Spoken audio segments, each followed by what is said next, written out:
Hi, good day. Bill Gruntler here, and we're giving you a new series called Finance in 5.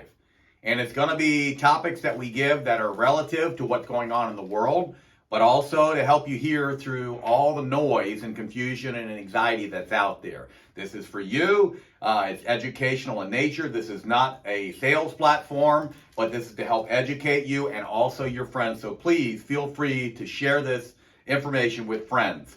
This is going to be information about finances, about Social Security, about health, wellness, and a lot of different things. So again, this is going to be things that we hope you're going to find that are of value.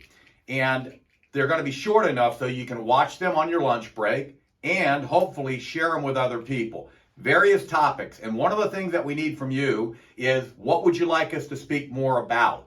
Because as we find things are changing in our world and our demographics and our society, there's so many different things that you're getting bombarded with in the news and other information sources that really it gets confusing, and we want to help you with that. Now, today's topic, this is New Year's. So what are we going to talk about? We're going to talk about New Year's resolutions. And every year, same thing rolls around for a lot of people. There's things that from last year they didn't do, and they swear that they're going to get it done this year, or they're going to carry through. So here's the top topics usually that come up, the disciplines that people want to get done. Number one, health and fitness. And, wow, that's one, especially living down here in South Florida, that we are constantly bombarded with, is how do we maintain our fitness? How do we maintain our health, our lifestyle? And for a lot of people, that's something that they struggle with for many years. So one of the big things that I always share with people is, it's like anything else. We are creatures of habit. And so if you're not doing something that you think that would be great for you to do, like walking or joining a gym or something like that, and it doesn't have to be something dangerous or crazy or extensive, but something simple, something like walking. And a good way to get in that habit is to simply take a pair of shoes that you have as walking shoes. And if you don't have them, buy them, because if you buy the shoes, now you're invested. And most people, when they buy something, are going to use it, because then they'll be upset with themselves if they don't. Then what you want to do is, don't put them in your closet. Put them right by your front door, right where you see them, so that there's no excuse. You see it, and then either in the morning or in the afternoon or at evening, you go walking. If you have a spouse or significant other, take them with you. Why? Because you want them to be healthy too. You don't want to just be taking them to the doctor's appointments.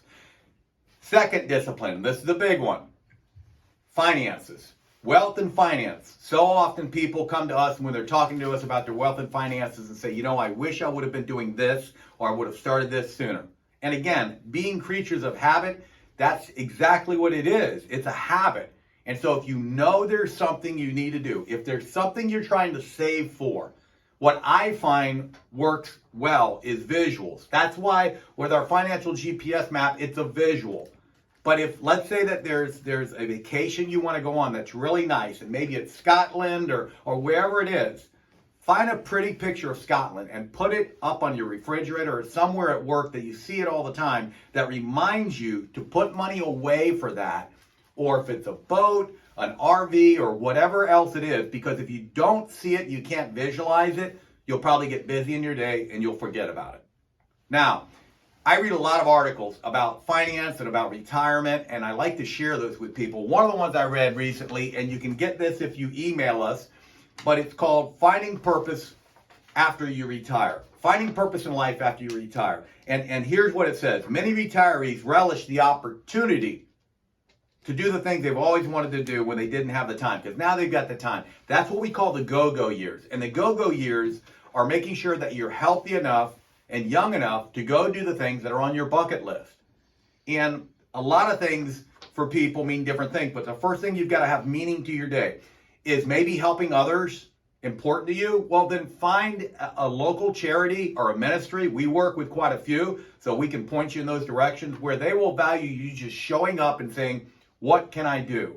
So that's a big thing, of being able to wake up and volunteer and help others. Number two, find something that you get excited about and take risk. Retirement is a time that it can get boring if you let it, but go out and maybe try something different.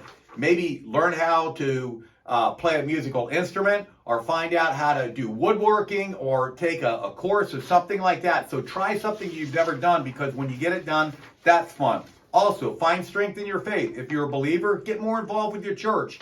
If you're like me in the mornings, because I'm working, it's a struggle to do devotions. But now that you're not working, or you're headed towards that not working, that's a good time for you to do it. And then last but not least, your health is important. Very important. Make sure you're taking good physical care of yourself. 2 quick books that we found are really great for people to read. Life Reimagined, and also, and they're both by the same author, Richard Leder. And also Something to Live For. Look at that visualization. Remember when you were a kid, if you can look all the way back, and for some of us that was a ways back, when we first learned how to ride a bike without training wheels. And the first time you were able to go and ride a bike, and it was so simple, but it was fun. Why was that? Because you had the freedom and the time to do what you wanted to do. Mom and dad weren't looking. Nobody was telling you what to do. So these are some great books for you to take the time and read, so they can help you visualize in others what you want to do, maybe in retirement. So I'm hoping that this is some great information for you. Again, we're trying to get information in under 5 minutes for you. Please make sure you subscribe so that you're getting all the future content. Share it with others. And if you do have any questions, give us a call. Thanks, and again, Happy New Year.